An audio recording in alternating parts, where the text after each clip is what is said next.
Le fennec affamé, le coq à trois couleurs et le loup savant. Il fut un temps lointain où un fennec courait dans le désert à la recherche d'une proie, car il était sur le point de mourir de faim. Il regardait à droite et à gauche, devant et derrière, mais il semblait bien qu'il était seul en cet endroit. À l'approche d'une oasis, à bout de force, il s'allongea à son bord, lapa quelques gouttes d'eau fraîche, puis tomba inconscient, le ventre vide. Un coq à trois couleurs vint le réveiller en l'abordant ainsi. « Je ne sais d'où tu viens ni où tu vas, tant est que tu ailles quelque part, mais j'ai pour toi un message. » Le fennec, abasourdi, ouvra grand ses oreilles et fixa du regard le coq à trois couleurs, ayant d'instinct pour projet de le dévorer tout entier, ne portant aucune importance à ses paroles, pris par une faim douloureuse. Le coq à trois couleurs savait bien ce qui l'attendait, mais il vit très bien aussi que le fennec était sur le point de rendre l'âme. Il s'attacha donc à lui révéler son message, sans aucune crainte.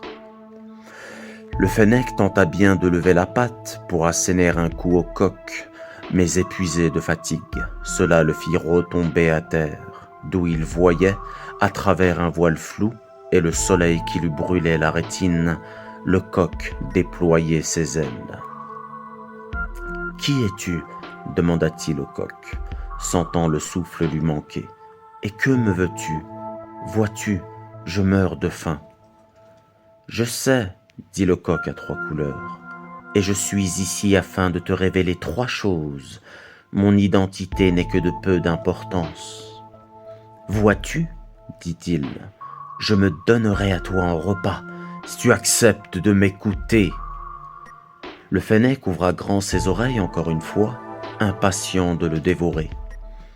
Le coq lui caressa la patte, dont les griffes étaient déjà bien sorties, et lui dit distinctement : « Vois-tu, il y a parmi nous chez les coqs un loup savant, respecté et craint de tous, qui dévore nos poules et nous laisse ainsi sans descendance, et nous n'avons pas la force de mettre fin à ses agissements.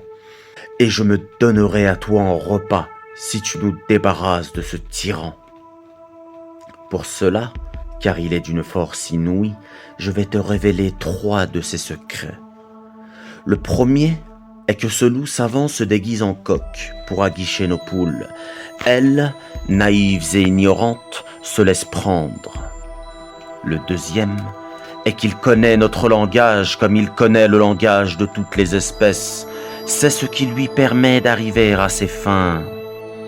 Le troisième est qu'il sait duper ses proies, qu'il se fait un malin plaisir à leur enseigner en parabole l'approche de leur trépas, et qu'il est là, à l'instant même, devant toi. Le coq se défit de son déguisement, laissa apparaître des griffes et des dents plus acérées encore que celles du fennec, et le tailla en pièces. Car il est bien connu que les promesses ne tiennent que pour ceux qui les écoutent.